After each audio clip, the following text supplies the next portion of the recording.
So ayan mga besh, wala na akong paglagyan. Ayan, umaapaw na yung lemon. So doon naman tayo sa mandarins. Orange. Ayan mga besh. Lika na, libre lang to mga besh. Tsaka ano lang, minsanan lang to. Pag natapos na yung season, ay Diyos ko po, naglaglagan na. Ang baba lang din naman niya. Inaabot ko lang yung nasa taas muna yan, oh. Napakababa lang niya mga besh. So ayan, napuno na kasi yung isang plastic natin. So ito naman isang plastic.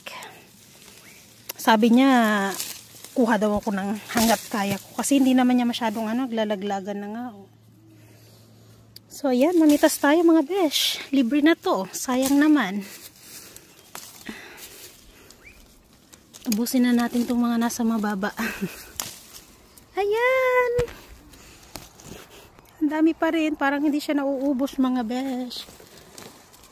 Oop, yung dahon. Ayun.